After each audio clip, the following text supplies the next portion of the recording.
The utility board public meeting for September 20th, 2022 is called to order. Please stand for the pledge.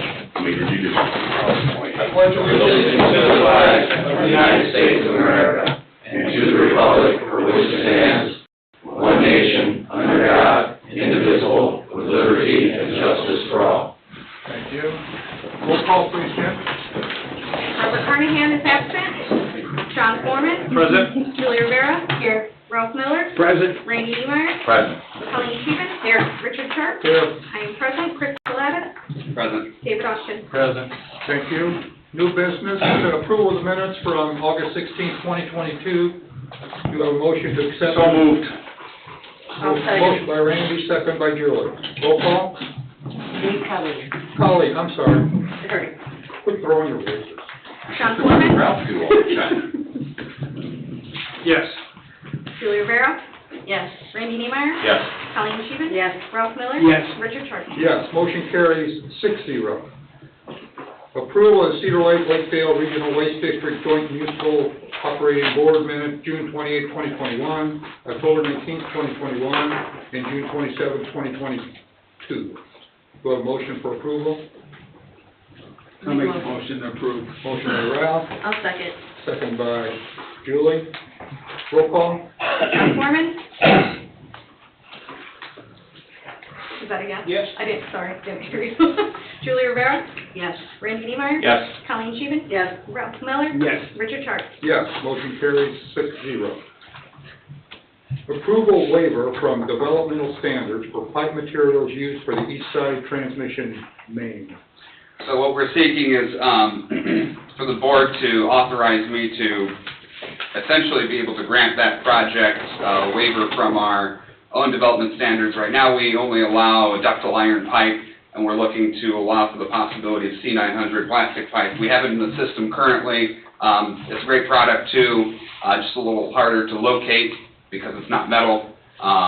Tracer wire has some effect on that, as well as Tim's let me know that valves are put in line, so if you just look at it valve to valve, you can kind of eyeball it there, especially in a straight stretch. But we're having problems, or there is a national issue getting materials. As I'm sure everyone's aware, we've reported on numerous material shortages throughout this year and probably in previous years.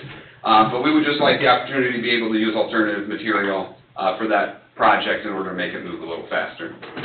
Very good. Thanks, Chris. Any questions for Chris? Does this material create any sort of long-term risk for the sustainability of the project? No, we don't. No. Okay. That's the only question. Mr. Chairman, I'll make a motion to approve Motion by waiver Randy. from developmental standards for pipe materials. Thank you. I'd just like to include in there the tracer wire put in per the town standard. We have a standard for tracer wire fastened to the pipe and the material, just so that wire is of that nature. And we're going to be very particular about the installation thereof, Sure. if we have to go with C900. Thank you, Tim. I'll second. Second by Colleen. Roll call?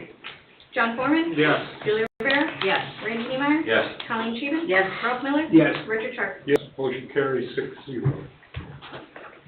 Approval to proceed with Ryker Plumbing for the Parish Avenue Pump House project in the amount of $96,200.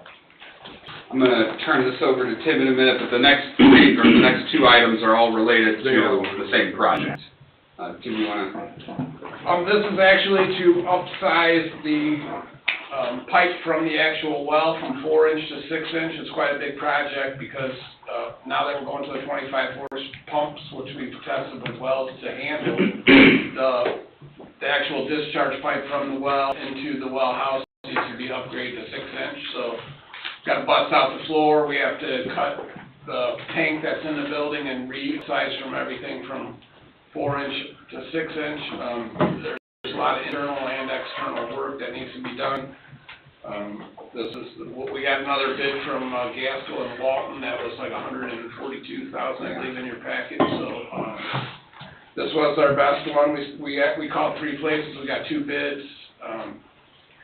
Along with that is that we will be doing the upgrade of the bigger pumps, the electrical work, and the drives are already in and installed in the building, because those were the hardest thing to get, so we're kind of started progressing to get to the point where we can upgrade the electrical and get this all going, so. Okay, thanks, Tim. Any questions for Tim? Do we have a motion to approve?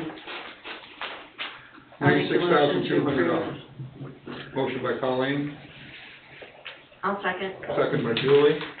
Roll call, please. John Foreman, Yes. Julie Rivera. Yes. Randy Neimeyer. Yes. Colleen Scheeben. Yes. Ralph Miller. Yes. Richard Sharp. Yes, motion carries 6-0. Approval to proceed with all services for electrical upgrades for the Parish Avenue Pump House again, project in the amount of $28,907. I'll make the motion to approve it. Okay, thanks, Ralph. Motion Second. by Ralph, second by Randy. Roll call? John Foreman, Yes. Julie Rivera. Yes. Randy Neimeyer. Yes. Colleen Scheeben. Yes. Ralph Miller. Yes. Richard Sharp. Yes, motion carries 6-0. Approval to proceed with the Portman proposal for the Parish Avenue well field improvements in the estimated amount of $93,470. Do we have a motion? I'll make a motion to approve. I have a question first, Mr. Chairman. Yes, sir. Tim, what is that? This is the actual well pump motors and the drives for the control them. For the items above? Correct, the right count is purely piping Gotcha. from the actual well into the building. All controls is electrical? Okay. This is all services actually, going from the 240 3-phase to 480 3-phase, so we had to upgrade all of the electrical material in there, and then these are the actual motors and the controls, so. Okay. The only thing that we're lacking is still, there's a price of about 13. When I got a quote back in the spring, it was like 13,600 from NIPSCO to upgrade from the 3-phase 240 to the 3-phase 480, so the transformers need to be changed. Right. And the wiring, so we need to, we got a quote, so we kind of knew a ballpark, but now we can actually get that all rolling now that we got all the rest of the stuff lined up. So we should be good then, that should be the rest of what we need to get this done. Good. Thank you. Thanks, Tim. Any other questions for Tim? We have a motion by Ralph. Need a second? Second. Second by Randy. Roll call? John Foreman, Yes. Julie Rivera. Yes. Randy Neimeyer. Yes. Colleen Scheeben. Yes. Ralph Miller. Yes. Richard Sharp. Yes, motion carries 6-0. Move on to this report, the fund report from our clerk treasurer, Jennifer. Board members, the cash and expenditure reports were previously sent out to you all. It's crunch time for the budget, and it's what we are continuing to work on to get everything submitted timely. Very good, thanks, Jen. Any questions for Jennifer? Consultant report, engineer, Nice Engineering, Neil? Good evening, Mr. President. We have the sanitary updates, the west side sanitary interceptor sewer. The pipe production has begun. I talked to the contractor today. We'll be doing an inspection at their site next week, and they will be prepared to begin in October. We've scheduled a pre-construction meeting tentatively. We're going to work with Chris and Tim and the staff for movement on that project one, the west side interceptor. On the water side, the tower is on schedule to begin in October, and we'll coordinate with the Public Works Department for the removal of the equipment that's on site for that prior to their beginning construction. For the east side transmission main, as Chris mentioned earlier, we've been in contact with H&G and the Indiana Finance Authority and the State Revolving Fund Loan Program to make sure we're staying consistent with our requirements for what they call a green project reserve for recyclable materials, which ductile iron was one of those. And we will proceed with that following their review from the SRF and the Indiana Finance Authority. For Paradise Cove, we're proceeding with the design on that, following the well test that was performed by Wortman and coordinated with your water department. Utopia, I got a material delivery date from the contractor this morning that will be beginning that project in early October, and in anticipation of that, we'll coordinate with town staff and the town manager to inform the residents of what that schedule is so that they can expect inconvenience, much like you had on Parish Avenue. It's not gonna be inconvenience. I guarantee it. But it should be Thank you, minimal. The good thing is the majority of the water mains in that subdivision are in the rear yards, but there are some that are within the rights of way and within the utility easements in the front yard, but it's minimal, relative to those that are in the rear yards. So you'd be expecting me to allow you onto my property? Not outside of our publicly dedicated utility easements and rights of way. And, I'll be standing out there with the water.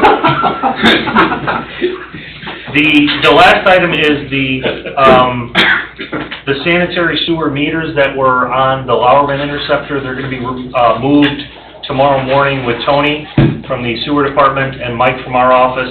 And we're gonna place those at 145th and Bell, where we have previous meter data, which should show what our reduction was as part of that east side interceptor on Morris rehabilitation project, which we had discussed last month. And we can have actual data relative to what reductions that we expect to see and what Tony did see during rain events after those projects were performed, that we had no high water levels or SSOs on that line in August subsequent to that rehab. So once that data is collected, and we can present you with a report that'll show what reductions we were able to see from that work you guys had authorized. Good, very good. Thank you. Thank you. Any questions for Mr. Simstead? I'll leave you alone this time, Almost. not next time. Moving to the Director of Operations, Tim? We do have some news that the pumps for Lift Station 8 over there by Corky's are close. They're actually in shipment from overseas to this way. The panel is getting close to being tested. We're still on bypass over there. We got the electrical upgraded, and we just turned in the inspection to have NIPSCO reconnect the electrical. It's moving forward as well as it could be expected. So other than that, just we've been pretty busy on the road projects during this last couple of weeks, Yeah. getting all that stuff under control. Getting real close, I think. The stuff from overseas, velocity control units, or what? The actual pumps, Pumps the themselves? Xylem, yeah, the Europe or Asia? Germany. Europe. Just curious, thank you. Overseas, I was told, I don't know exactly. You don't know which? I didn't go visit the plant or anything yet, but on my way. Sweet. It's in next year's budget, Tim. Right, okay, charter lights here. All right, Like thank you. Oktoberfest in Berlin. Yeah. Yes. Any other questions for Mr. Kubiak? No, thank you, Tim. Thank you. Our town attorney? No. Dave? No report? Thank you, sir. Number 9, JMOD report, Chris? We're working on firming a date with Lowell, looking like it's gonna be, October 18th, probably at 5 o'clock. We'll host it here. October 18th here, okay. Yeah. Okay. Very good. Thank you. Public comment? Yes. Can I address the group? Yes, if you come up to the, Mr. Chairman, this lady is actually going to be talking about a stormwater floodplain. okay. So while the utility board doesn't have explicit jurisdiction over it, it would be good if we could hear this now, because we have quite a voluminous council agenda. So, Beth, if you want to go ahead and address the panel and Just name and address. Thank you. My name is Elizabeth Mashinsky Coleman. I own a home at 13601 Euclid Avenue, which is in Utopia subdivision, directly north of Beacon Point West. In February, I received a letter from Don Oliphant with Christopher Burke Engineering, saying that they had been hired by Schilling Development to redraw the floodplain map along Sleepy Hollow Ditch due to the construction and grading of Beacon Point West. The letter stated I could contact Don if I had questions, so I reached out to him, and he sent me the revised map. The new map puts my home directly in the floodplain.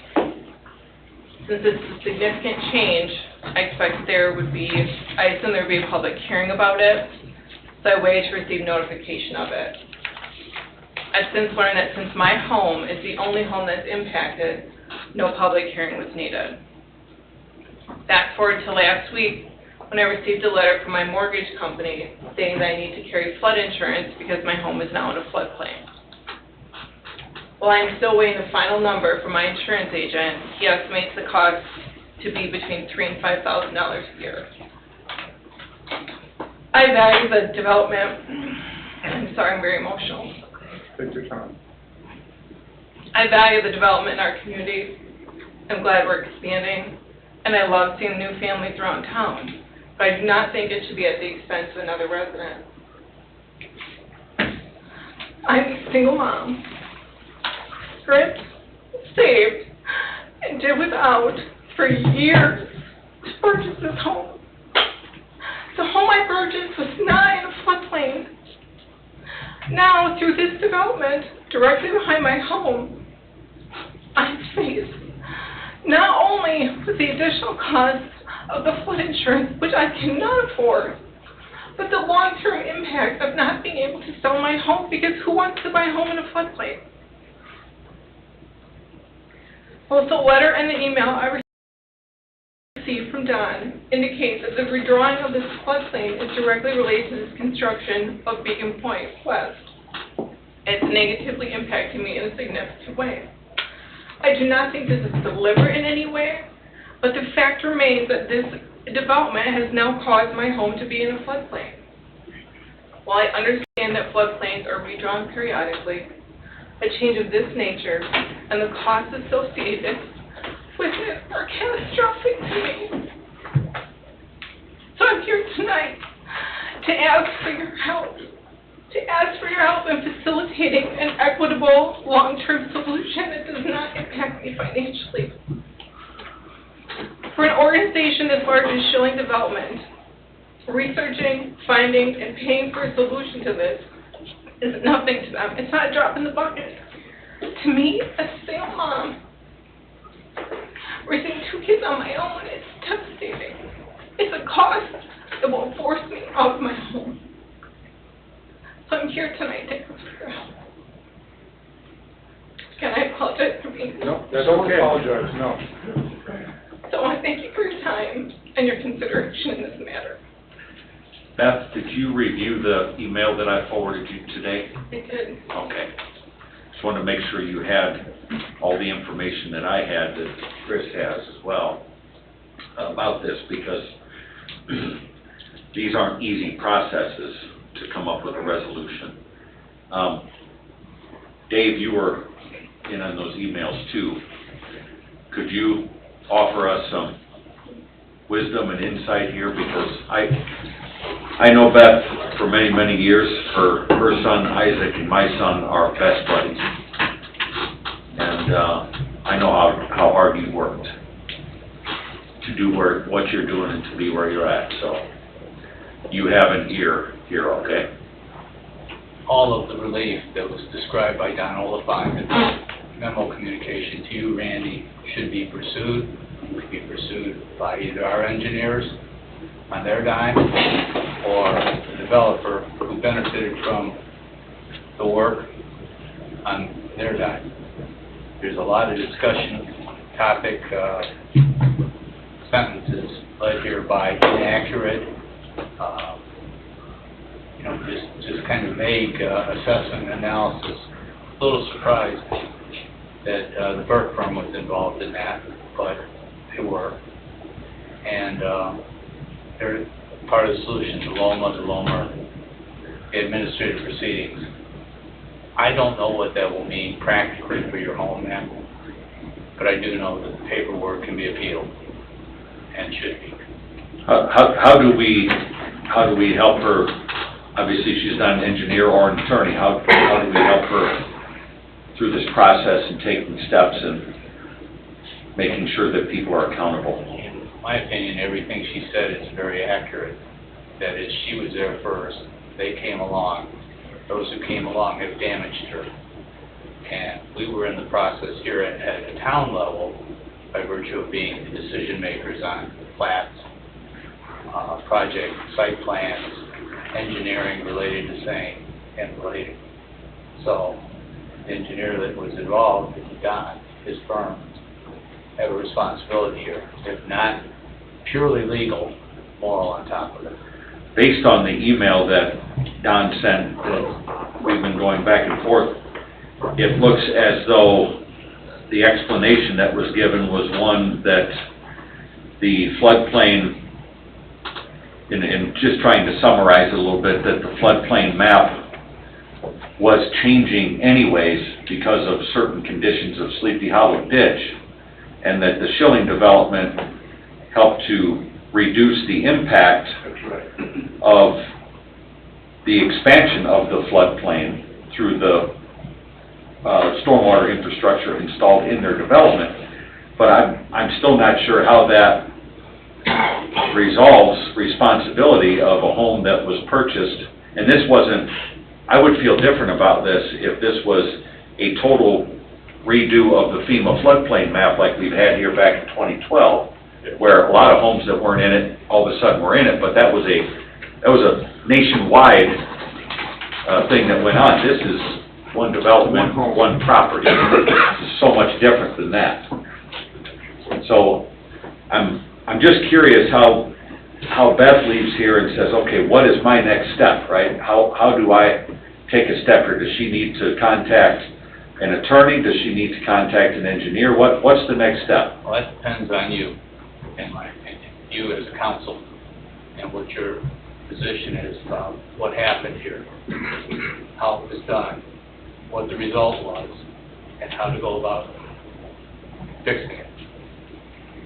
She can go do all that, Randy. She can get an attorney, she can get an engineer, that she can get the flood maps out, she can get the application forms through those folks, she can file it, and then she can wait for, a long period of time. So in one of Don's comments about options was depending on a municipality's status with the National Flood Insurance Program Rating System, CRS, there can be discounts provided on flood insurance premiums. I think they can go up to 20%.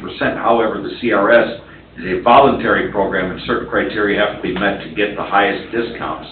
I do not believe the town belongs to the CRS. I brought it up to staff in the past, but it hasn't gone anywhere. Okay.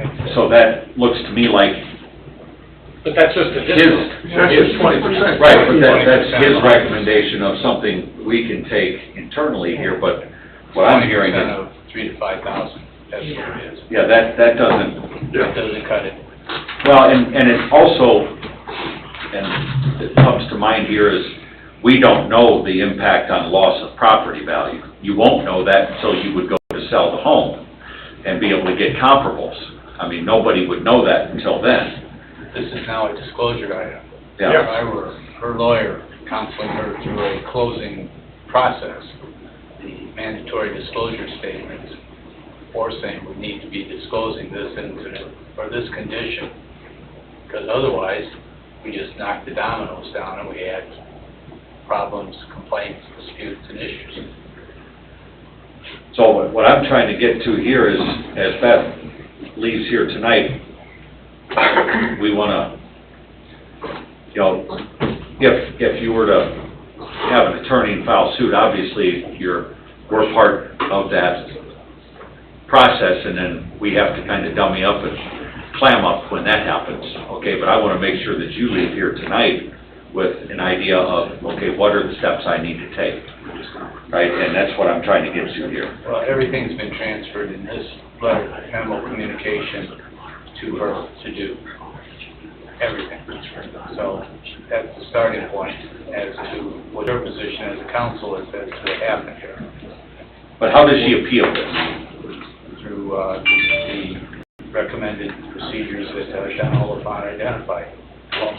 But who does she send this to? Is there some magical floodplain fairy that receives these documents? I don't know, Neil, are there any of those? I'm unfamiliar with the magical. Yeah. I mean, What I'm saying is that there's a process spelled out here, but where does that process start? Whose office does that start in? I'm unfamiliar with the What situation, bureaucracy? so an office he's asking for, not a solution. that would be through FEMA. Thank you. Okay, and FEMA has offices where and how do you contact them and? Maryville. Maryville? Ultimately, what I'm asking for is your help, though. These aren't costs I can afford. It's literally groceries or fight this. Can I sell a kidney? I mean, it's literally to that level. I'm asking for your help. Can the town offer any help Since to we're all just residents? being made aware of it, other than a few of you who've received email and correspondence from the Burke firm, I think I would like to have us better vet it, understand it, ask the engineering firm that we employ these types of questions. I remember we got a very large grant in order to do the Sleepy Hollow, to fix the Utopia flooding issues that you guys were all having. Had we not done that, most of that neighborhood would have been in a floodplain. And that was $1 million grant, I think we received, was 219, Dave? Yeah, it was even more, John. So, yeah, and it alleviated a lot of the flooding behind Wilco or Strax, and that's somewhat enabled that whole That's area. referenced in here. Without it, we wouldn't have had a project. It wouldn't be. It seems odd to me that you're able to do that in today's day and age without offering to buy the person's property. Right. It just seems bizarre. Well, it seems bizarre that That we did it on account of another subdivided division. it seems bizarre, considering that if the town were to adversely impact the value or use of somebody's property, we would be on the hook for an inverse take, Right. right? So we would have to compensate a property owner for that. Why does another private entity not have to do the same? Right. That's my opinion. Yeah, I don't Chilling or- disagree with you. Yeah. So I think we need to vet it, understand it. Nothing's gonna happen in the next 2 weeks or 4 weeks for you. It's an unfortunate situation, but I think we need to vet it So and understand it. what kind of deadlines did your mortgage company give you on this flood insurance? I have to have it in place by mid-October.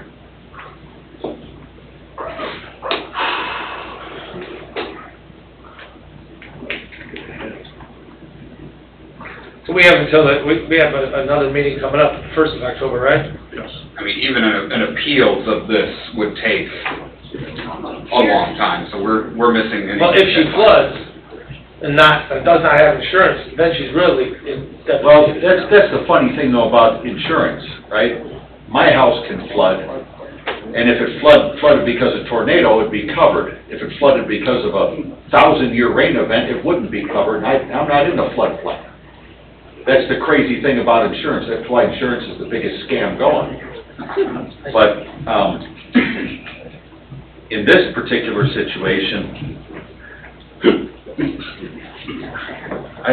I don't know what to, how to even take that first step with somebody like Schillings or Burke to get this ball rolling, because we gotta, Well, it's not fair. it's not, and that's why I sent in my email to Don. And the reason I didn't bring any of you in it, because I knew Beth was gonna come in tonight, she's my neighbor, Sure. right? I wanted to make sure that this was done in public, because there's so many moving parts to something like this. And it's difficult because an engineer is gonna stand by all the engineering jargon, right? And, You did. the town can't necessarily offer charity, but what we need to figure out is How to make somebody responsible. somebody needs to be accountable to this. Has anyone notified Schilling that this happened? This just came to my attention, what we communicated on Sunday? Saturday or Sunday. Saturday, yeah, I think it was Sunday. Literally, I just found out last Yeah. week Friday. Yeah, she talked to my wife first, and then she and I spoke, I think it was Sunday. Yeah. And that's when I started sending emails, and here we are on Tuesday, and we're here, so we're moving it along as quickly as possible, Then I but think Schilling should be addressed. I don't disagree. I think this is a situation that, obviously, by the way it looks, created by a particular development. And this creates a serious hardship for Beth and her family. For anybody. No, I mean. One house, just one house? Increase your How can it property be just value, one just house? that alone. How can it be just one house? It all has to do with topos and, Whatever. well, I mean, I that's know. what, and I'll forward you guys all the emails so you can read it. It's a very long email, a lot of engineering terms in it, but it's something that everybody needs to see. Storm engineering voodoo. What's that, Dave? Storm engineering voodoo. It is. So what's the next step here? Direct staff to assess this and get with Schilling. Okay. So that's what I want you to do, is connect here with Chris, okay? Chris is our town manager. He's the CEO of this organization, all right? Leave your contact number with him and make sure the two of you are communicating. That we... Give her a business card. Yep.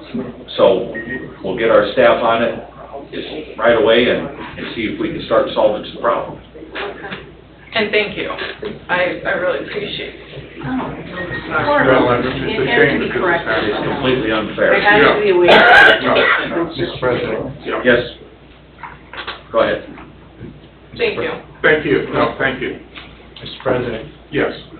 may I suggest that Chris use the niche firm on any technical or engineering needed here, or assessment, or interpretation of phrases and processes and the like, whatever technical occurs. To keep from having conflict of interest? Yes. Okay, sure. Working on behalf of the town. Yes, yeah, Oh, yeah. yeah, Absolutely. yeah. That's why it's here. Okay, thank you, everyone. Thank you, Beth. Thanks, Beth. Thank you guys for considering that right now. No. She's got to get herself up early in the morning and go to work. She's a hard-working single mom, so. Not that everybody else doesn't have to work in the morning, but Yeah. No, that's fine. thank you. Any public comment waiving? Yes, you've got one online.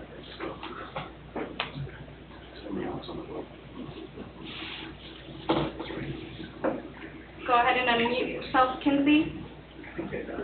Hi, can you hear me? Yep. Yes. Hi, my name is Kinsey Foglio. I live at 14219 Fairbanks Street, Cedar Lake.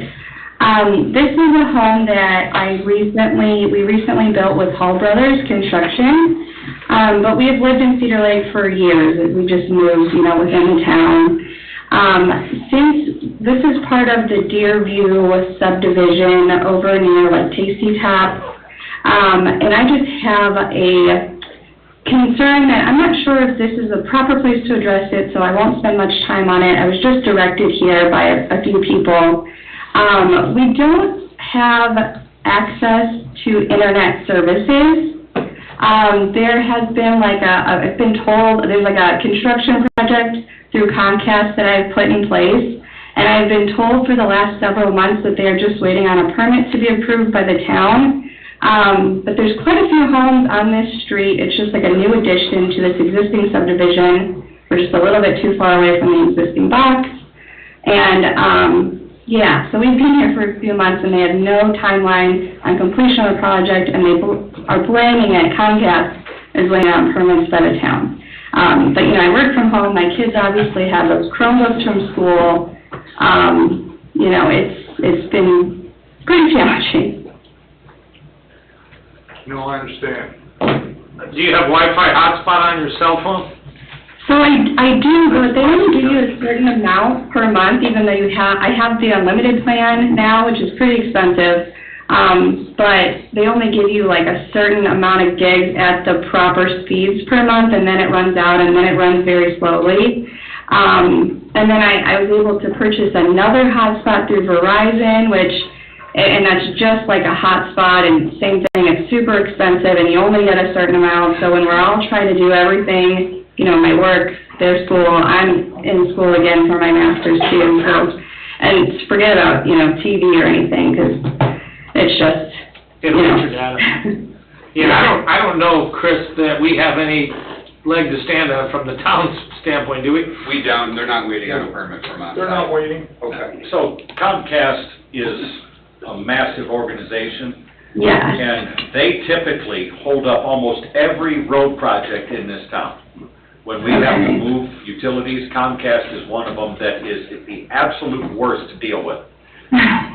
So while they like to blame us for stuff, I can tell you, we have nothing to do with them moving there. AT&T or NIPSCO, different story, but Comcast? Yeah, we have nothing to do with them. That cable So- stuff is all, Well, I don't even think Montclair Woods has Comcast. but it's all connectivity. FCC stuff that has nothing to do with the town. A lot of So people. I think others do have Comcast, but I mean, I would be fine with AT&T too, like, I don't even care as long as I have some sort of access, so if that would be like a more worthwhile pursuit, I can try and pursue a construction project through them. I just was concerned that, you know, maybe I know there's like so much new construction in this town, and the fact that it looks like I'm only one house that needs this, but really there's probably like 15 houses here. I think I'm just the only one communicating it. That was like my one concern was, maybe they think it's just one person who needs it. There's quite a few people here on this street that need it. But I guess I have a two-part question. One, is there another department within the town that I should be talking to, or should I pursue Comcast more? And then the other part to my question is, maybe I should just try and work with AT&T if you think that would be more worthwhile. Yeah, I would think you'd have to just go to Comcast, and if you wanna call AT&T to see if they have any plans, I think it Here's can't the hurt, thing, but. like, that infrastructure that's set up is usually set up by one company, and it's Comcast, and then everybody else piggybacks on it unless it's wireless infrastructure. But hardwire stuff usually belongs to one company, then other people piggyback on the hardwire. Right. So, and they all buy licenses to it.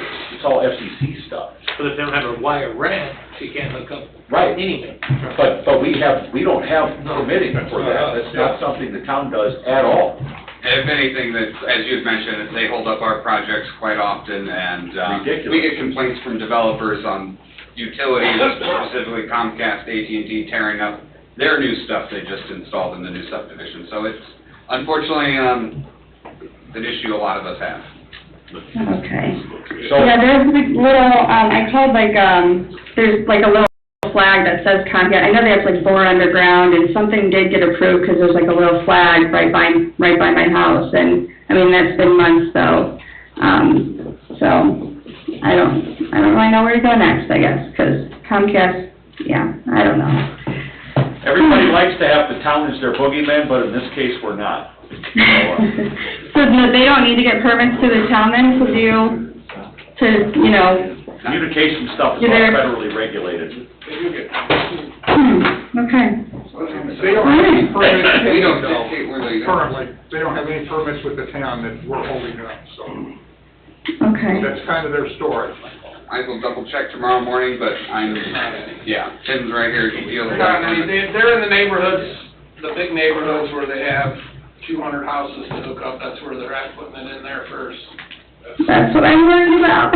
So I would keep bugging them, Yep, keep bugging them. Sounds to me like it's more of a ROI. manpower and where they're at in their setups of new connections more than anything, so. I'm sorry, we can't give you the answers you want to hear. All right, and there's nobody, a different place that I should be asking instead? Not outside of Comcast or AT&T. Yeah.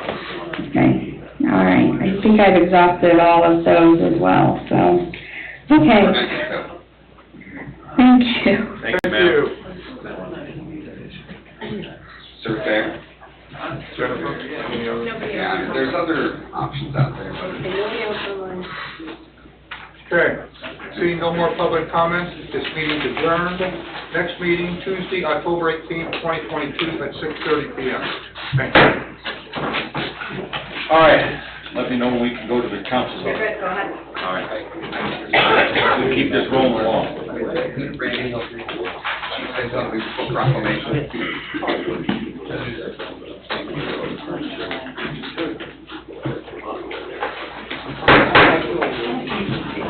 Meeting is called to order. This is Town Council public meeting for September 20th, 2022. Start with the Pledge of Allegiance, moment of silence, and then a prayer by Pastor Ken. Allegiance to the flag of the United States of America and to the republic for which it stands, one nation, under God, indivisible, with liberty and justice for all. And in our moment of silence tonight, please remember the loss of dispatcher Southcom. Is it Beth Duke-Hiddick? Yes. Okay. And our fellow councilman, Mr. Carnahan, is in for help this evening, so. Pastor Ken, if you would, please. I just came from visiting with Mr. Carnahan, and he's awaiting some results from some tests, and so please keep him and his family in your prayers. We thank you, Lord, for the opportunity to come and commune together and to enjoy the freedom to do so. We thank you for the opportunity that we get to serve one another in community. And we pray for the safety of those who have pledged the oath to do that for us. We thank you so much for the opportunities we get to serve in newness and in glory, and we ask that you abide with us through our struggles and our pain and our growing pain in these times. Please bless those that lead us to seek your vision and follow your will. In your name we pray. Amen. Thank you.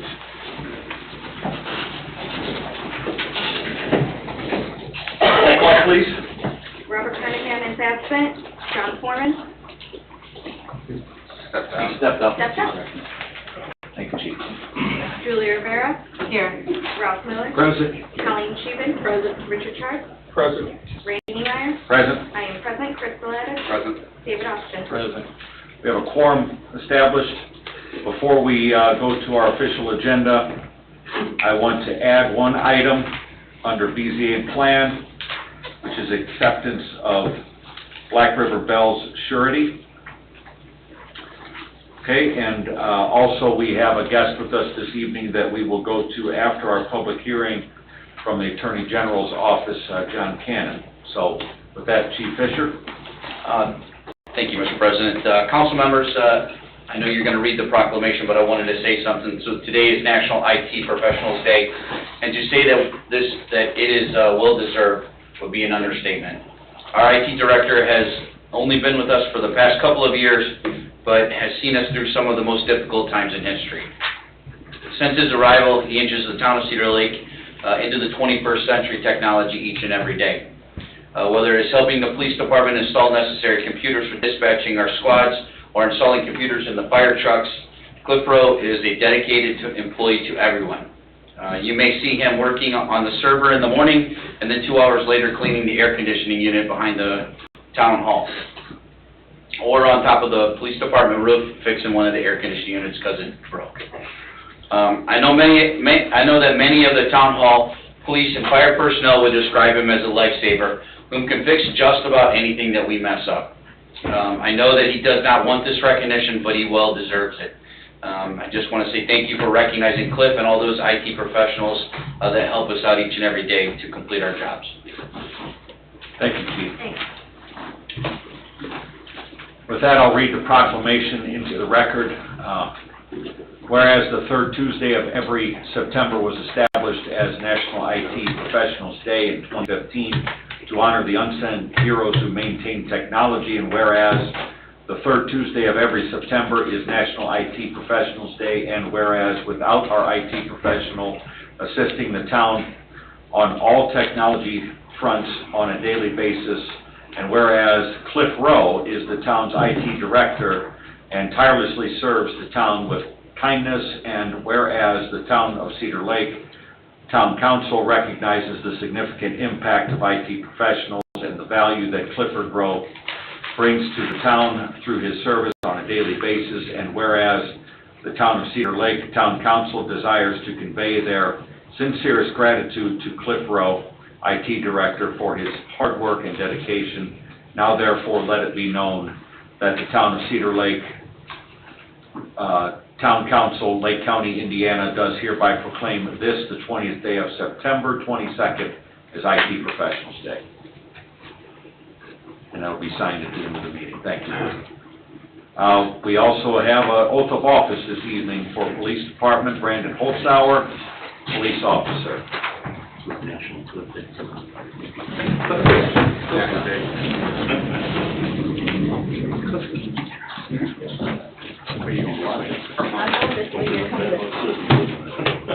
Congratulations, Cliff.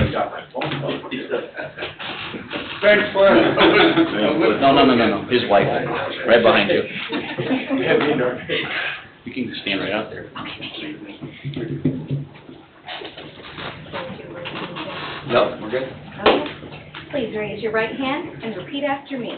I, Brandon Holzhauer, I, Brandon Holzhauer, do solemnly swear do solemnly swear that I will faithfully support that I will faithfully support the Constitution of the United States, the Constitution of the United States, the Constitution and laws of the State of Indiana, the Constitution and laws of the State of Indiana, the ordinances of the Town of Cedar Lake, the ordinances of the Town of Cedar Lake, and the rules and regulations of the Cedar Lake Police Department, and the rules and regulations of the Cedar Lake Police Department, and that I will faithfully, and that I will faithfully, impartially, impartially, and honestly discharge and honestly discharge the duties of my office the duties of my office as a probationary patrolman as a probationary patrolman of the Town of Cedar Lake Metropolitan Police Department, of the Town of Cedar Lake Metropolitan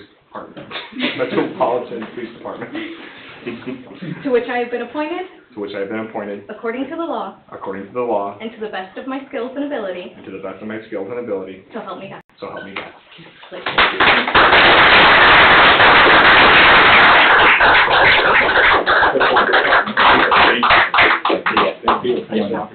Watch your step, I almost lost it. That's the first test. This is a hazard, it's going to be an insurance claim. Make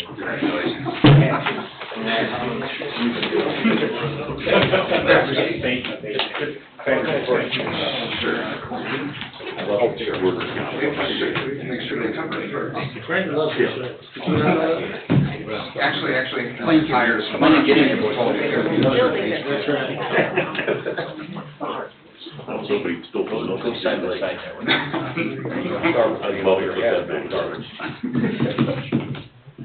Break your photo, Bob. Thank you. That's right.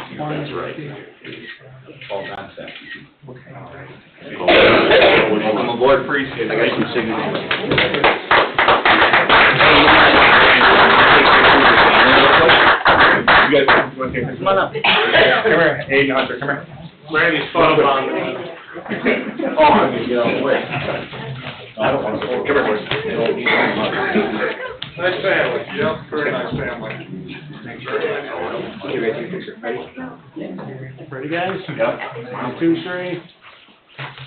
All Thank you. Thank you, everybody. Thank you.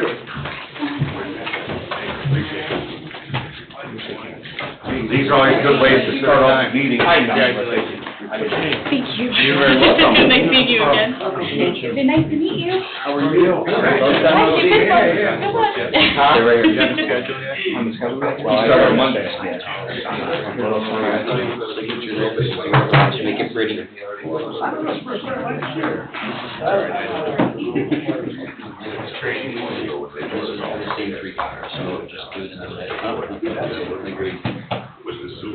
Chief.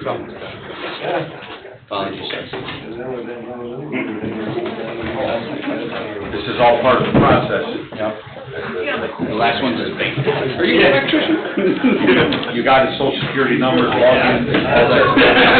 We're all good. You have to fix it. 3-phase? That might be half phase. We have a pretty interesting 3-phase discussion today.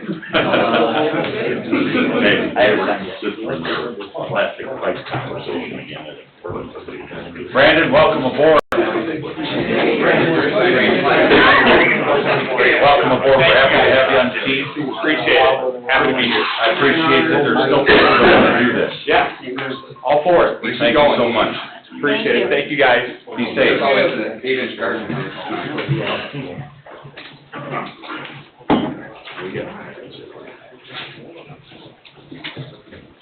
All right, we'll have a public hearing now, ordinance number 1429. Mr. Sharp, now we'll do the reading next. I'll do the introduction. Public way vacation, Beacon Point of Cedar Lake LLC for permanent easement recorded. Review of legal Legal's in order. Thank you. Reading ordinance 1429 by title, please. Ordinance number 1429, an ordinance vacating a temporary and permanent easement in the town of Cedar Lake, Lake County, Indiana, and all matters related thereto. Thank you. Any remonstrators for or against? Any remonstrators? Third call for remonstrators. It's closed. Town council discussion. Town council decision on ordinance 1429. I'll make a motion to approve ordinance 1429. Thank you. We have a motion on the floor. Do we have a second? Second. Second by Mr. Sharp. Mr. Austin? Just brief explanation. This is the cleanup of a plat in the Centennial subdivision by the Schilling Development team.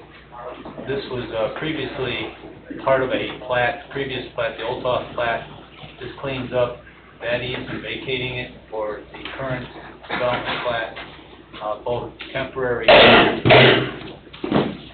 the permanent. Thank you.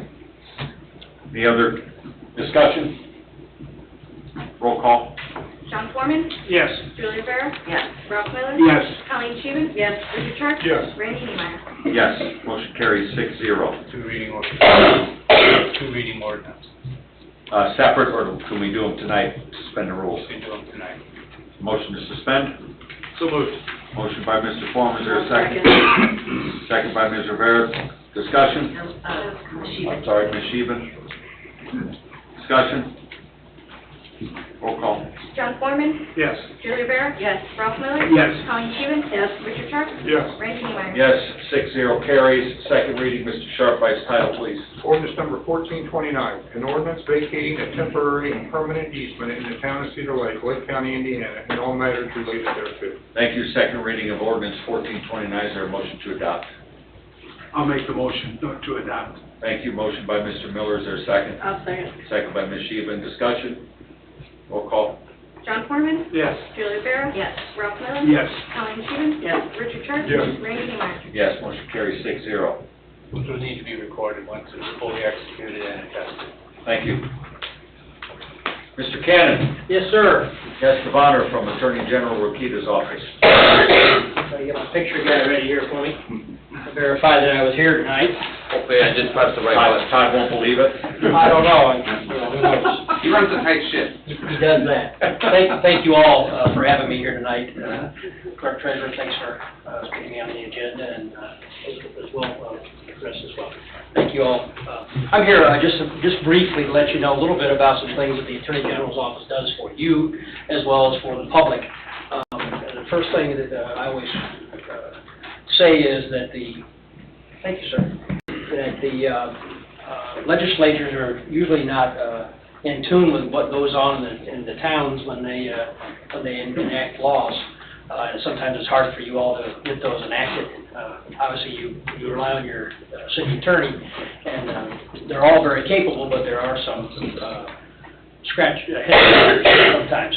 So we have a division that can give you advice, give you opinions, give your city attorney, town attorney opinions on those laws, those rules, or regulations, so you know how to implement those, and some of those even come down to the clerk treasurer's office as well. So we're here to help you do that. We have 213 attorneys that work in Indianapolis on these cases and a few other cases that they take up. So we're paying for them, we might as well use them.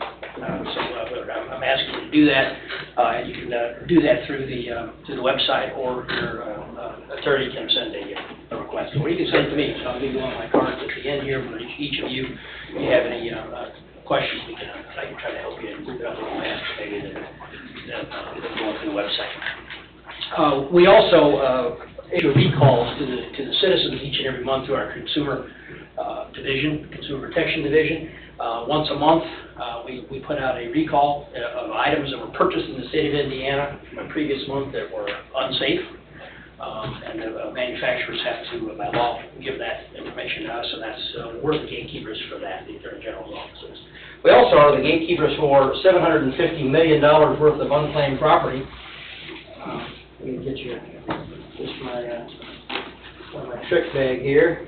Some of it's mine, sir. Okay, good. I hope we find it.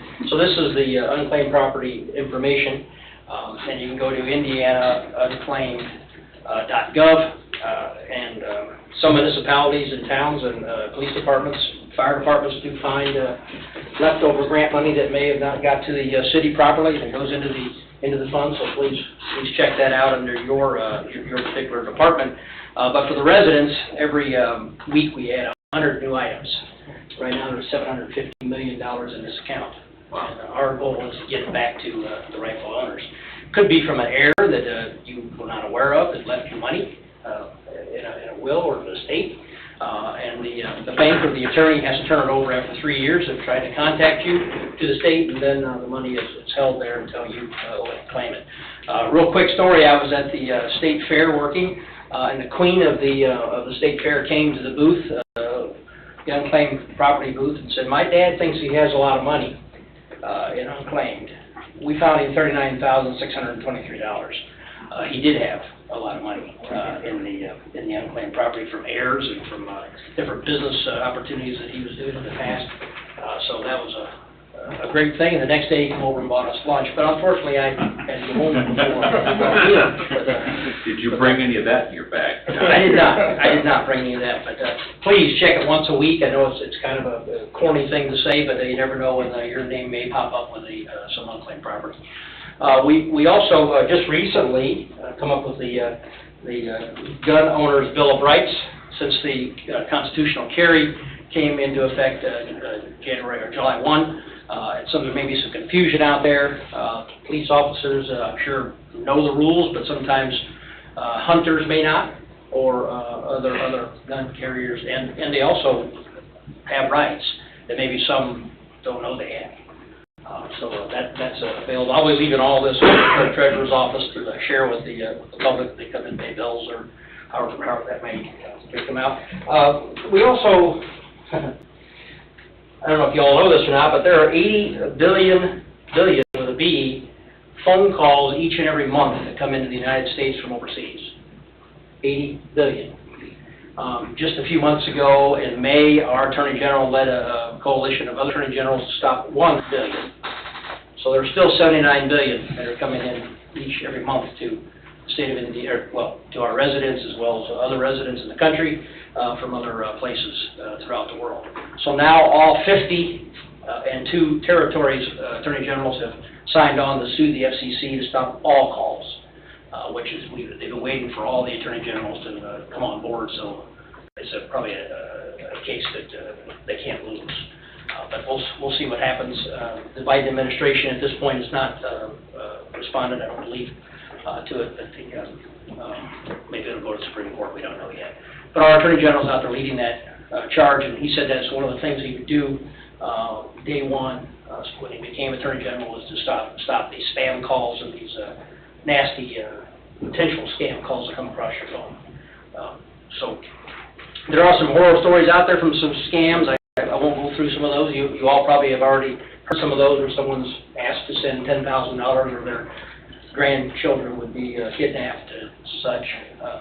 Those are found and prosecuted pretty quick because they're not that smart.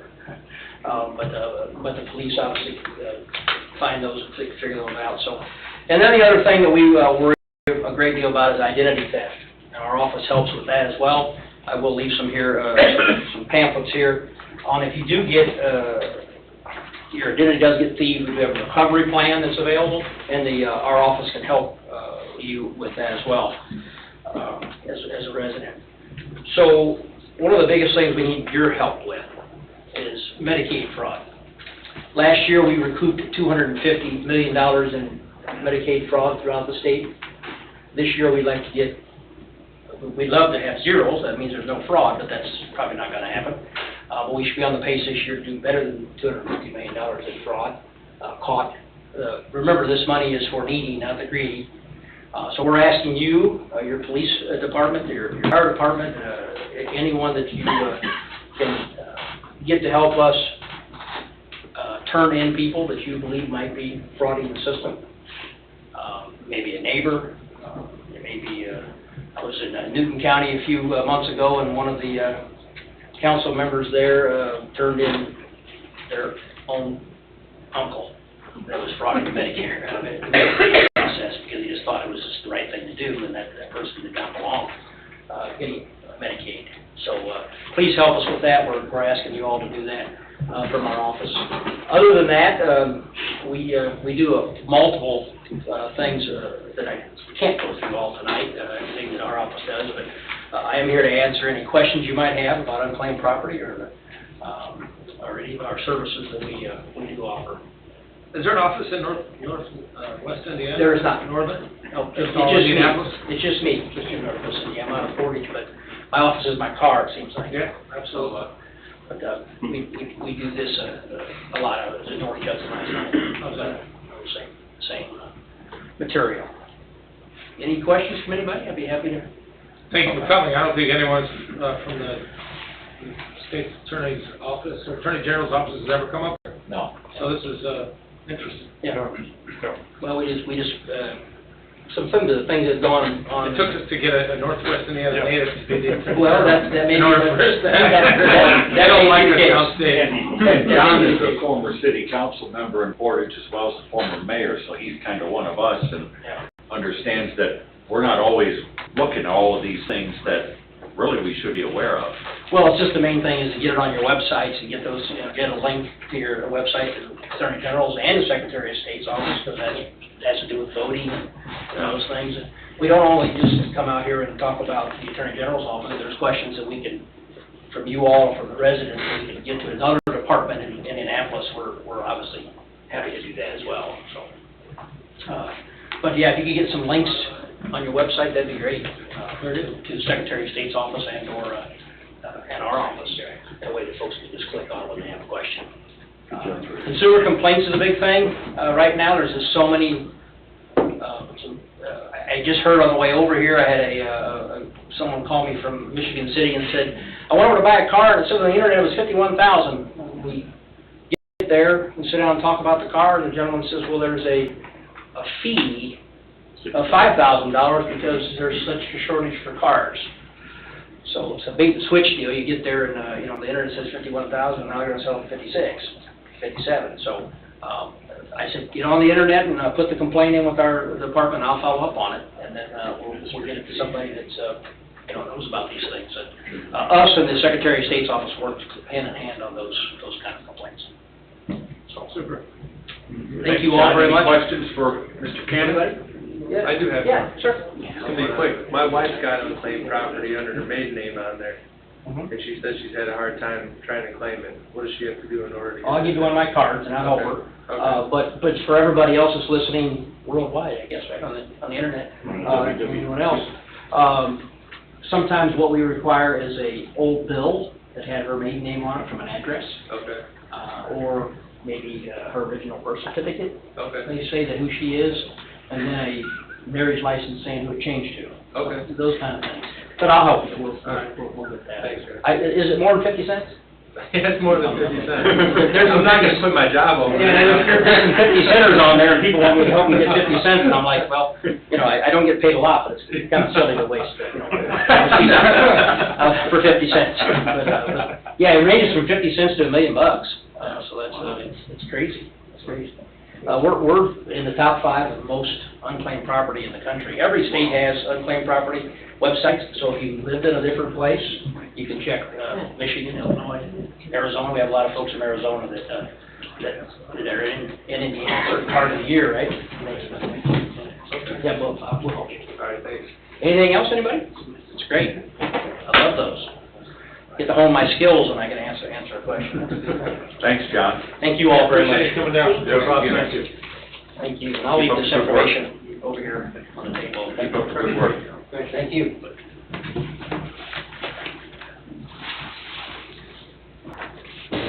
Maybe if she had a maiden name that people could pronounce, it would help. Another Italian one. Yes. Very Very good. If I could tell you a funny story, since you're I was in Fowler, Indiana, doing the same thing I did here, and on the way there, I stopped at a Dollar General. And it seems like when you get south of 30, people get a lot friendlier. I don't know what that's about. This lady didn't have enough money to purchase a bundle of toilet paper. She had 2 children with her at Dollar General. It was 96 cents short she had, the bill was. And she said, well, I was here 2 months ago, and it was less than this. And I had in my mind something to say, but I didn't. I was wearing the EG stuff. And so I paid the buck to get her, help her out.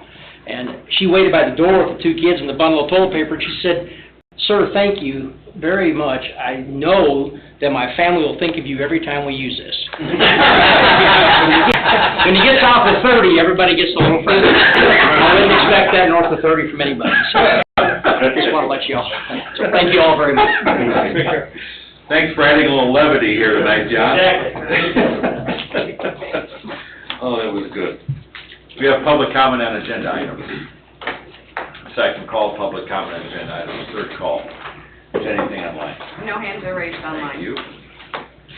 Consent agenda, the minutes of the August 16, 2022, and September 6, 2022 meetings, claims, all town funds, $860,237.11, wastewater operating, $256,339.56, water utility, $49,101.82, stormwater, $21,373.34, payroll, September 15, 2022, $242,011.17, and August remittances, $178,546.02, manual journal entries, August 1 through 31, 2022, donations, DARE Law Enforcement Partners, $990, PD non-reverting, Andrew Law Memorial Fund, Shelley Ward, $1,000, Labor Day Fest, Frankie's Auto Sales, $400, and Fraternal Order of Eagles, $300. Motion to accept and waive the reading of minutes, accept the consent agenda as listed. I'll make a motion to accept. Motion by Ms. Sheehan, second. I'll second. Second by Ms. Rivera. Discussion? Roll call. John Foreman. Yes. Julie Rivera. Yes. Ralph Miller. Yes. Colleen Scheven. Yes. Richard Sharp. Yes. Randy England. Yes, motion carries 6-0. Thank you. Ordinances and resolutions. Ordinance 1430, job description amendment, adding school crossing guards. Mr. Sharp, by title, please. Ordinance number 1430, an ordinance amending town salary ordinance number 1428, establishing jobs and salaries to be paid certain offices, positions, and jobs within the town of Cedar Lake for the calendar year 2023, and repealing all ordinances or parts thereof in conflict therewith. Thank you. Mr. Salatas. This is a ordinance to add in the job description of crossing guard, since the town does not have one. We expect to have one in 2023. Thank you. You've heard the first reading of ordinance 1430. Is there a motion to approve? I'll make a motion to approve. Motion by Ms. Sheehan. Is there a second? I'll second. Second by Ms. Rivera. Discussion? Roll call. John Foreman. Yes. Julie Rivera. Yes. Ralph Miller. Yes. Colleen Scheven. Yes. Richard Sharp. Yes. Randy England. Yes, motion carries 6-0. Is there a motion to suspend the rules? I'll make the motion to suspend the rules. Motion by Ms. Sheehan. Is there a second? Second by Mr. Foreman. Discussion? Roll call. John Foreman. Yes. Julie Rivera. Yes. Ralph Miller. Yes. Colleen Scheven. Yes. Richard Sharp. Yes. Randy England. Yes, motion carries 6-0. Mr. Sharp, ordinance 1430, second reading by title only, please. Ordinance number 1430, an ordinance amending town salary ordinance number 1428, establish jobs and salaries to be paid certain offices, positions, and jobs within the town of Cedar Lake for the calendar year 2023, and repealing all ordinances or parts thereof in conflict therewith. You've heard the second reading. Is there a motion to adopt? I'll make the motion to adopt. Thank you. Motion by Mr. Miller. Is there a second? Second. Second by Mr. Sharp. Discussion? Roll call. John Foreman. Yes. Julie Rivera. Yes. Ralph Miller. Yes. Colleen Scheven. Yes. Richard Sharp. Yes. Randy England. Yes, carries 6-0. Ordinance is adopted. Item 2 is ordinance 1431, an ordinance establishing the fire equipment non-reverting fund. Mr. Sharp, by its title only, please. Ordinance number 1431, an ordinance establishing the town of Cedar Lake, Lake County, Indiana, municipal fire department equipment special revenue non-reverting fund, and all matters related thereto. Ms. Sandberg or Ms. Salatas, who wants it? Mr. Salatas. This is a non-reverting fund to put things like donations in for equipment from the fire department. Okay. Okay. You've heard the first reading of ordinance 1431. Is there a motion to approve? So moved. Motion by Mr. Sharp. Is there a second? Second. Second by Mr. Foreman. Discussion. Roll call. John Foreman, Yes. Julie Rivera, Yes. Ralph Miller, Yes. Colleen Scheven, Yes. Richard Sharp, Yes. Randy Nemeyer. Yes, carries 6-0. Is there a motion to suspend the rules? Motion to suspend the rules. Thank you. Motion by Mr. Form, is there a second? I'll second. Second by Ms. Sheehan, discussion? Roll call. John Foreman, Yes. Julie Rivera, Yes. Ralph Miller, Yes. Colleen Scheven, Yes. Richard Sharp, Yes. Randy Nemeyer. Yes, 6-0, carries. Second reading by title only, please, Mr. Sharp. Ordinance number 1431, an ordinance establishing the town of Cedar Lake, Lake County, Indiana, municipal fire department equipment special revenue non-reverting fund, and all matters related thereto. Thank you. You've heard the second reading. Is there a motion to adopt?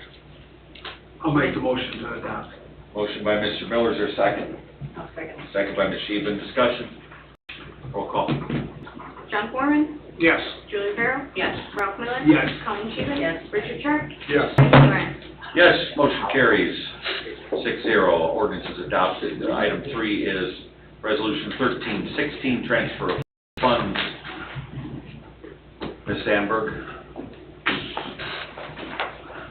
You want me to read it, or you want Rick? I'll have Rick read it. Rick, Okay. go ahead and read it. Resolution number 1316, a resolution authorizing the appropriation transfers by the clerk treasurer for the following funds during budget year 2022. Ms. Sandberg? Council, this is for a total of $5,200 to be transferred within the general fund. Specifically, that is $500 within my department for office supplies, $3,000 within council's budget, $1,000 of that to miscellaneous supplies, and $2,000 of that to property and casualty, and $1,700 within the fire department for miscellaneous supplies. Thank you. You've heard Resolution 1316 and an explanation. Is there a motion to approve? So moved. Motion by Mr. Sharp. Is there a second? I'll second. Second by Ms. Rivera. Discussion? Roll call. John Foreman, Yes. Julie Rivera, Yes. Ralph Miller, Yes. Colleen Scheven, Yes. Richard Sharp, Yes. Randy Nemeyer. Yes, motion carries 6-0. BZA Plan Commission, item 1 is acceptance of letter of credit in the amount of $447,420.52 for Oak Brook. Says Schilling Developments. Correct. Is there a motion to approve? So moved. Motion by Mr. Sharp, is there a second? I'll second. Second by Ms. Rivera, discussion? Roll call. John Foreman, Yes. Julie Rivera, Yes. Ralph Miller, Yes. Colleen Scheven, Yes. Richard Sharp, Yes. Randy Nemeyer. Yes, motion carries 6-0. Item 2 is acceptance of Black River Bells surety. This was an add-on to the agenda. Mr. Austin? We received the word, excuse me, from the developer that they sought a conversion of the form of letter of credit surety or the performance surety for their primary plat on their new project in the vicinity of Route 41 and 133rd Avenue. Form is cash in the form of a certified check versus a letter of credit, Okay. and it's in the correct amount. What is that amount? $57,640. Thank you. This is for the Taco Bell development, correct? Correct. Is there a motion by the council to approve the acceptance as was presented by the town attorney and town manager? So moved. Motion by Mr. Former, is there a second? I'll second. Second by Ms. Sheehan, discussion? Roll call. John Foreman, Yes. Julie Rivera, Yes. Ralph Miller, Yes. Colleen Scheven, Yes. Richard Sharp, Yes. Randy Nemeyer. Yes, motion carries 6-0. New business, item 1 is a request for additional SRO by Hanover Central School Corporation Chief Bill Fisher. Council, the Hanover School Corporation approached me to add another school resource officer. This one will be assigned to the high school in a full-time capacity during the school year. I have a new memorandum of understanding that I've emailed to the town attorney for his review, and I can email a copy to y'all if you'd like to be able to review it. It didn't change much other than went from 190 days to 183, and then some literature changed, or some verbiage changed inside to add a weapons locker in the SRO's office. But other than that, it's the same MOU that we have signed in the past. And what is this from a roster standpoint and budgetary standpoint? We've talked to them already, and I explained to them that I could not give them that SRO until the first of the year, once we get the 2 new recruits on the road. And then I'm hoping that with that new funding, we should be able to replace that person on the road over some period of time. Okay, Jen? The 2023 budget does contemplate a new hire for the police department, and then traditionally, school has been really good. They give us the reimbursement quarterly to put the cash back into the. So realistically, if we get the new officer the first of the year and start getting the money back from that SRO by the middle of the year, maybe we can get. So this action tonight would be contingent upon the Legal review. and vote of the council on the memorandum of understanding. So this is just to go forward with the Yes, sir. process. Thank you. Is there a motion by the council? I'll make the motion to go forward. Thank you. Motion by Mr. Miller. Is there a second? I'll second. Second by Mr. Foreman. Discussion. Tracy, thank you for the school corporation, and especially that weapons locker. I mean, we don't ever want to have one of those situations, but having our people properly armed and prepared, it's a huge deal. So, very good. Any other discussion? Roll call. John Foreman, Yes? Julie Rivera. Yes. Ralph Miller. Yes. Colleen Scheven. Yes. Richard Sharp. Yes. Randy Neiman. Yes, motion carries 6-0. Item 2 is consider Pavement Solutions, Inc. proposal in the amount of $11,440 to perform crack sealing on Parrish Avenue from 133rd to 125th Avenue. Mr. Salatas. I wish Bob was here for this, because this is kind of his baby, but we were asked to come up with some quotes to do some crack sealing this year, which is a good preventative measure to keep our roads properly maintained so the winter weather doesn't destroy them, as it will eventually do. We vetted this through the Roads Committee, which met approximately 2 or 3 weeks ago and came up with this particular stretch of road for crack sealing. And Tim, that stretch of road too, some of the semis have kind of broke the edges, so we might want to fix a couple spots before we crack seal it, if we can. hopefully Bob is back next meeting to celebrate this crack sealing taking place. Yeah. Is there a motion by the council to approve? So moved. Motion by Mr. Sharp. Is there a second? I'll second. Second by Ms. Sheehan. Discussions? Roll call. John Foreman. Yes. Julie Rivera. Yes. Ralph Miller. Yes. Colleen Scheven. Yes. Richard Sharp. Yes. Randy Neiman. Yes, carries 6-0. Item 3 is approved request from Lake County Board of Elections for use of Cedar Lake Town Hall to be used as polling location for 2022 general election on November 8, 2022. This is normal course of business. Motion to approve. Thank you. County to second. use the. Motion by Mrs. Foreman, second by Ms. Sheehan. Discussion? Roll call. John Foreman. Yes. Julie Rivera. Yes. Ralph Miller. Yes. Colleen Scheven. Yes. Richard Sharp. Yes. Randy Neiman. Yes, carries 6-0. Item 4 is authorization of proposal from Milestone to pave Klein Avenue from Vermillion to the south edge of 128th in the amount of $13,000. This one has a funny story to it, so. This was great. The engineer, our engineer, Don Oliphant, about 2 days ago, brought it to my attention that Klein Avenue to about the roundabout was striped like it was going to be paved, and it has not been in our paving list for this year. And we suspected that the county was going to take it upon themselves to pave our roads for us, in which case, I'm glad to let them do so. They called, one of the contractors at Milestone called Tim this morning. They found their faux pas where they stopped their milling about Vermillion Street, so we're in our jurisdiction. They stopped and, after recognizing that they're out of their jurisdiction, asked if we would be wanting them to continue on, because they were just going to stop at Milestone and did what they, or fill what they've milled.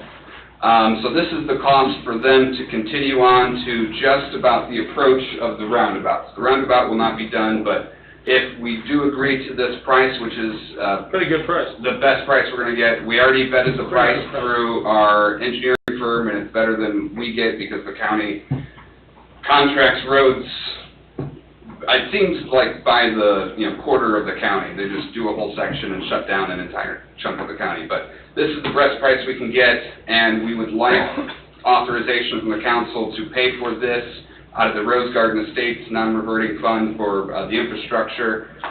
So that way, we will have a nice paved Klein Avenue from Cedar Lake to St. John. So you want to use the Rose Garden money to help the folks in Hazelwood? I make a motion to approve. I'll second. Mr. Redistribution, right? Motion by Mr. Foreman, who's the I'll second? Second by Ms. Sheehan. Discussion? Roll call. John Foreman, Yes. Julie Rivera, Yes. Ralph Miller. Yes. Colleen Scheven. Yes. Richard Sharp. Yes. Randy Neiman. Yes, motion carries. And just to clarify to the folks in the public, when we, that Rose Garden Estates fund was for infrastructure around the whole community, so that was not dedicated for Rose Garden in any way, shape, or form. I was trying to be kind. I thought we just had a Bernie Sanders moment there. That's right. Item 5, consider purchasing a vent track via Sourcewell pricing in the amount of $56,696.80. Mr. Salata. Yes, so we would like, Public Works brought this to my attention, I agree with them, that this is a multi-use piece of equipment that will get year-round use. We would like to purchase it. It is quoted through the Sourcewell pricing, which is approximately $5,361.20 cheaper than the MSRP list price that the company has. And this would be expended through multiple funds through the town, which would be Mainly utility generated? generally through the Public Works and how their distribution's set up. And this, what will this piece of equipment be used for, Chris? If we can get it in November, this will be largely snow plowing. We'll have a cab attachment that will go on it. We'll have a brush attachment. We will have a snow plow attachment and a salt spreader on it. We also will likely look to get a mowing attachment for it in the summer, but we want to have this ready for winter for all the sidewalks for the kids that now have to walk to school. Our Public Works Department will be coming up with a designated snow plowing route for this particular machine, so that way it's, we have a designated route for it, and people's expectations are not that we're going to plow the snow in front of their house, but this is for pedestrian paths, major corridors, to facilitate kids going to school, essentially. Okay, thank you. Yeah, those are good machines, they're Is there a very motion? universal. Is there a motion? I'll make a motion to approve. Thank you. Motion by Ms. Sheehan, Second. second by Mr. Sharp. Discussion. Just comment, Sourcewell, again, we use that for the fire truck. It seems to be a way that public entities are purchasing now more than ever. There's not a lot of bidders or quotes anymore on some of these pieces of equipment, just because of the scarcity of supply. So it's good that that came in under the MSRP, but another note is Sourcewell does follow all processes for public bidding requirements in the state of Indiana. Correct. Any other discussion? Roll call. John Foreman, Yes. Julie Rivera, Yes. Ralph Miller. Yes. Colleen Scheven. Yes. Richard Sharp. Yes. Randy Neiman. Yes, motion carries 6-0. Item 6, Vermillion Hilltop change order number 1 for an increase in the amount of $15,064.90. Brings new total to $1,169,148.73. Mr. Slotted. So this is for the guardrail along Vermillion to replace that. Initially, our engineers thought it would be sufficient, the existing one, and that it did not need to be replaced. Once we got into the project, it needs to be replaced. Thank you. Is there a motion? So moved. Motion by Mr. Sharp, is there a second? I'll second. Second by Ms. Rivera. Discussion. One item, I'm going to share with you tomorrow an address of a lady who I'd like TJ to go and visit. She lives at the bottom of a hill. It's kind of a collector point for stormwater. Okay. She's pretty concerned, of course, with the project, that she's gonna be worse off, because right now she sees a lot of temporary infrastructure. Okay. I think it would be good if, We do a little our engineers recap. could just go and do a little face-to-face, explain to her how this is all gonna look when it's done. Will do. Okay, thanks. Roll call. John Foreman, Yes. Julie Rivera, Yes. Ralph Miller. Yes. Colleen Scheven. Yes. Richard Sharp. Yes. Randy Nemeyer. Yes, motion carries 6-0. Item 7 is Vermillion Hilltop Change Order 2 for an extension of time. This is to extend the contract out to October 7th for substantial completion. We do expect this project, so we expect the next, I'm going to jump to number 9, which is the extension of time for parish. That one should come in as we expected and announced at the end of this week for substantial completion.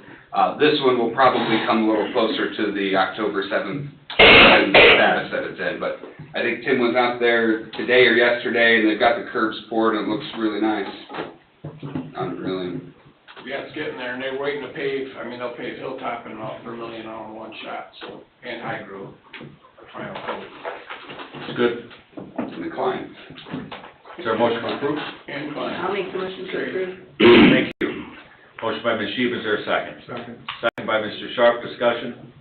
Roll call. John Foreman, Yes. Julie Rivera, Yes. Ralph Miller. Yes. Colleen Scheven. Yes. Richard Sharp. Yes. Randy Nemeyer. Yes, motion carries 6-0. Item 8 is Parish Avenue Change Order 1 for an increase in the amount of $6,993.52. New total is now $1,341,348.17. So this is for pipeline or water main adjustments.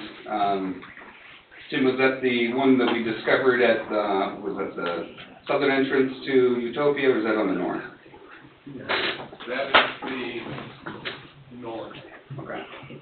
Lowered, it had to be lowered, according to the plan, it was deep enough, but it ended up having to be lowered also, so.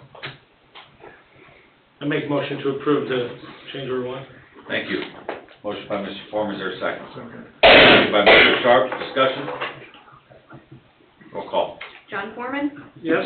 Julie Rivera. Yes. Ralph Miller. Yes. Colleen Scheven. Yes. Richard Sharp. Yes. Randy Nemeyer. Yes, motion carries 6-0. Item 9 is Parish Avenue Change Order 2 for extension of time. Mr. Slavs.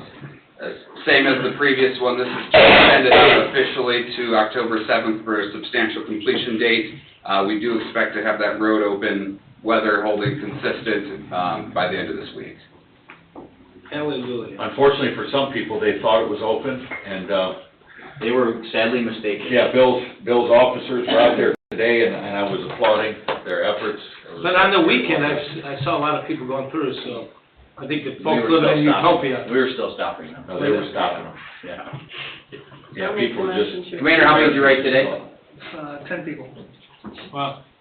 nicely done, Tom, nicely done. Randy, been driving all the way around, have you been I have. sneaking through? Come on No, now. I ain't sneaking through. No way, I'm not gonna be one of those guys. Uh, Not like you, Tom, with your motorcycle. I was expecting the excavation. Well, is there a motion to approve? I'll make the motion to approve. Thank you, motion by Ms. Sheehan, is there a second? Second. Second by Mr. Sharp, discussion? Roll call.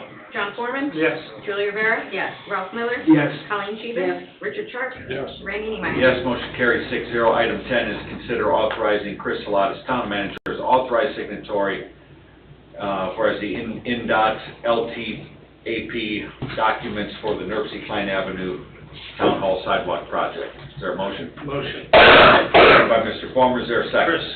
I'll second. Second by Ms. Sheehan, discussion? Roll call. John Foreman. Yes. Julie Rivera. Yes. Ralph Miller. Yes. Colleen Scheven. Yes. Richard Sharp. Yes. Randy Nemeyer. Yes, motion carries 6-0. Item 11 is acceptance of reimbursement agreement. Police Department, Brandon Holzhauer, is there a motion to approve? Motion to approve. Motion by Mr. Foreman, is there a second? Second. Second by Mr. Sharp, discussion? Roll call. John Foreman. Yes.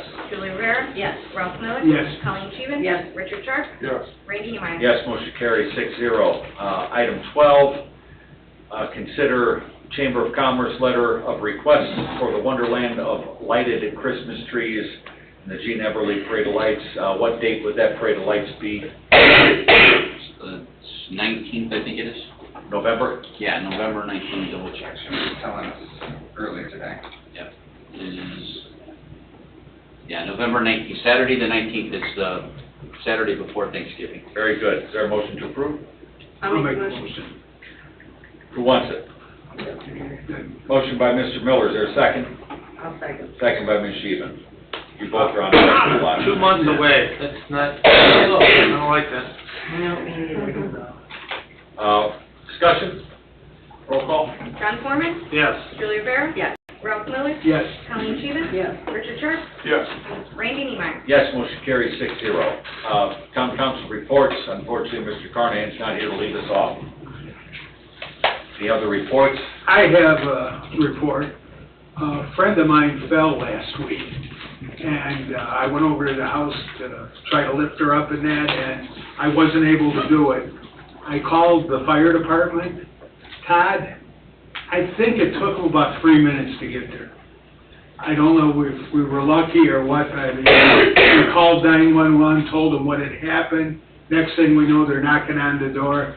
They came in, they were very professional, they helped her up in that, and everything was good. Thank you guys for your service. I have a report. This is more of kind of getting the ball rolling on some stuff. Obviously, you know, with the economy, we're in a tad bit of a slowdown on the building side, not a stoppage, but a bit of a slowdown. And with what is going to happen here on the east side with the building of this water utility, and we look at the projects tonight, and from a road construction standpoint, one of the biggest pressure points as the community continues to grow is obviously going to be intersections. Intersections is where really your traffic management comes in. In order to address some of those intersection needs, we're going to need a lot of funding. And Indiana, the state of Indiana gives municipalities opportunities to deploy a road impact fee. It's something that St. John did recently. It's something that communities all around the state of Indiana have been looking at. Now, there's a substantial amount of cost in the study. You're probably looking at $300,000 to $400,000 to meet the statutory requirements of engineering for the study. But with the fact that you're probably in the next decade going to see anywhere between 1,500 and 2,000 homes here on the east side of Cedar Lake, we have a lot of pressure on intersections. A lot of pressure in places that are going to need some consideration to prevent those choke points that we're seeing that back people up in traffic. So this would be something, obviously, for the council here to consider going into next year, but it needs to start to be planned because it's quite a process to get there. And then once a road impact fee, if it's adopted, it's phased in percentages. It's a 5-year impact fee, like a park impact fee, that has to be renewed, and there has to be reason for the renewal. So that is one of the things that this council needs to be looking at as we go into next year's budget, is how do we identify and create the funding needed to start that process? Because without it... It only affects developers? So no, it's New construction? Yeah, it's new construction. So, like a park impact fee is supposed to be used mainly for new park development. Right. Same with the road impact fee, where it can't be used to address your current inventory of needs. But where new development causes the need for new investments, i.e. intersections, is a lot of the focus. We know that intersection improvements are an expensive undertaking, especially if you install, roundabouts or even traffic signals, with having to widen roads, acquire right-of-way, put in new storm drains, all that stuff. So that's where a road impact fee can be very helpful. St. John estimates that by the 5th year of their road impact fee, they should be able to raise between $6 and $7 million for that purpose. You can get a lot of work done on intersection improvements with that. So I think that's something that, with what's coming here in the next decade, this council needs to really kind of aggressively pursue. The other thing that Chris and I have been talking about, and I need to talk to Sue about a little bit too, to get you guys a report, is one of the sources of matching funds that we've been using for a lot of road construction projects is this year, the Highland subdivision, Vermillion Parish, is stormwater. Our stormwater funds are choked right now. We're running on an extremely slim line. So I think we're gonna need to take a look at a review of, and have our financial, our utility financial person, Sue, really dig into what it's gonna take to meet our capital needs. And this also ties into the state of Indiana with their increase in gas tax revenue. There has been some talk that they're going to be bumping up the community crossings grants from $1 million max to 1.8. And so in order to match 1.8 for 1.8, you're going to need more revenue sources to do it.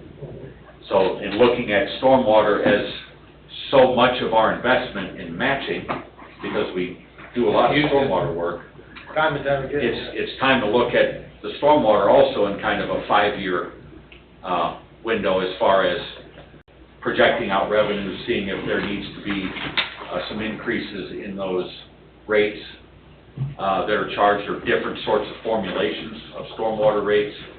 But there needs to be an expansion of that revenue source in order for us to even apply for these community crossings grants to continue to improve our non-major thoroughfare streets, neighborhoods, the neighborhoods that have been needing attention for 50 years. And it's going to be, those neighborhoods are going to need a lot of stormwater work. And right now, with how much we've dedicated to debt service, we're kind of at a choke point here. So I'm going to be talking to Sue, and I want her to work on our behalf to do a little homework, give us an idea of what it's going to take for us to Your whereabouts? to move the ball forward. Chris and I are just, we talk about these things kind of, okay, what next year and the year after, what are some things that would help to set up, you know, all of you here to continue to move this ball forward. There's been so much work done in the last decade in this community, and Well, we've undertaken multiple subdivisions tremendous job. that were, you know, roads were non-existent. But in looking at, you know, St. John right now is working on, for their first time in their history, implementing a stormwater fee.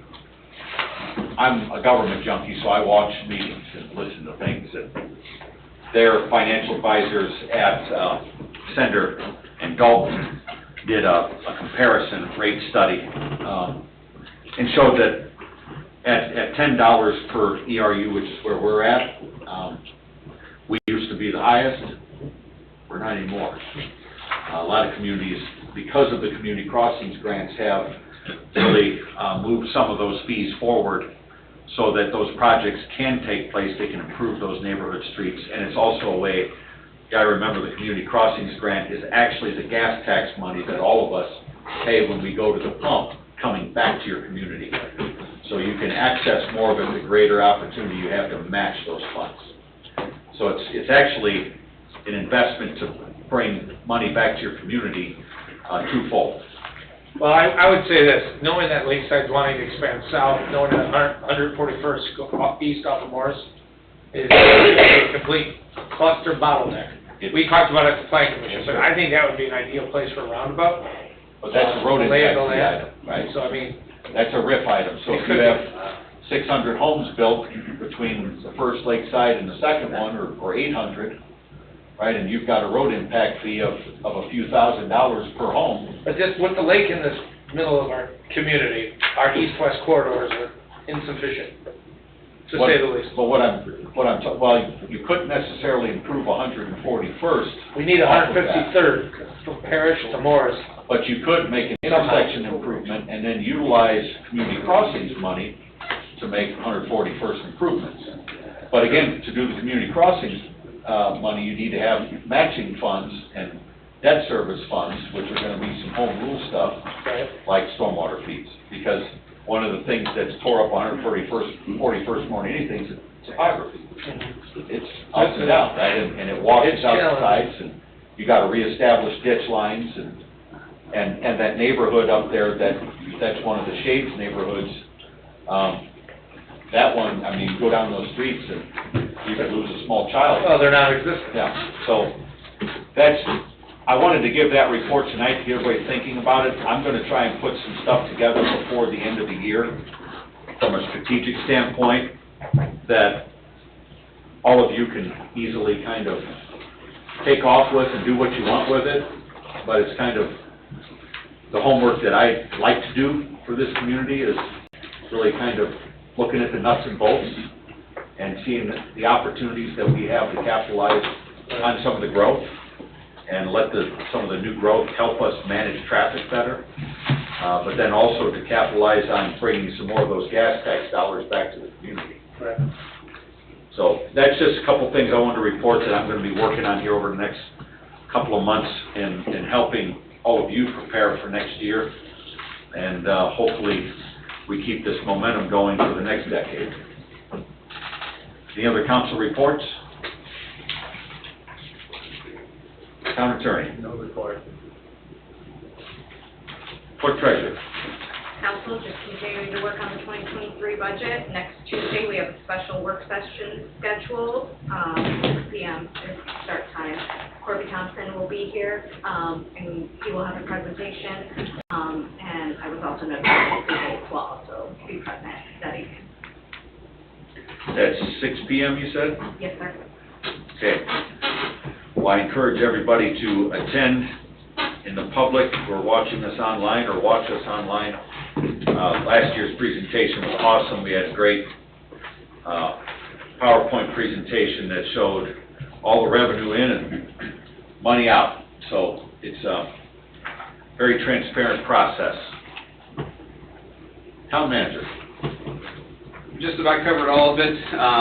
Just something from the chamber, the ribbon cutting Thursday at 11 o'clock for us, also one of our newest businesses, and that's it. Director of Operations. I have nothing. Police Department. Also, you got a copy of our monthly report. You see we're up to over 8,000 calls for service for the year, averaging almost 35 calls a day now. We issued 137 state citations, 365 state warnings in this last month, 28 arrests, 56 charges filed for a total of 235 arrests for the year and 432 charges. Hey, I was driving down 41 today, sitting in that traffic that happens in the afternoon, right? The afternoon or the morning? The afternoon. I noticed the digital sign that's at the plaza, the Banter Plaza there. Oh, yeah. The digital sign, and I know our sign ordinance doesn't allow for the flashing and the blue and red, and it has all of that. Does it? Yeah. Okay.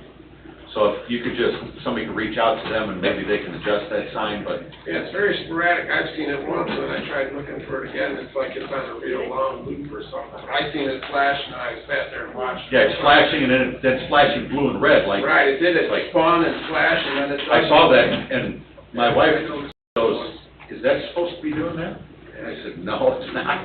Randy's got his wife involved in this stuff now. She's been around this the last 12 years, That's funny. and, like I said, when I'm walking around the house and I'm listening to other government meetings, she's like, "What are you doing?" I'm doing what I do. Some people watch sitcoms, Randy watches other meetings. I listen to government stuff. I follow the legislative session, I'm just, That's good. it's me. So they're keeping score of football teams, keeping score on communities. Yeah. I'm yelling at my phone as I'm listening to something because I don't agree with something, but that's just my own illness. Anything else, Chief? Fire Department. Our report shows 1,279 calls as of the year.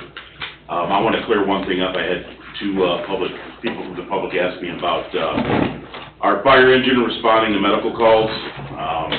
Our fire engine responds to serious medical calls with our group. And when a fire truck goes to a medical call, there isn't two incident reports put together. It's one incident, and we're not creating two incidents to make it look like our numbers are higher. So that is ludicrous, and so I just want to let you guys know that. Okay. Yeah. Building department report, Chris? We had, so far year-to-date, we have 218 new residential construction permits. In August, we had 6, which is a decline from last year's August of 20, but still probably within our realm and well over what we've, or at least over what we've estimated for budget purposes. I'm going to just roll into Christopher Burke as well.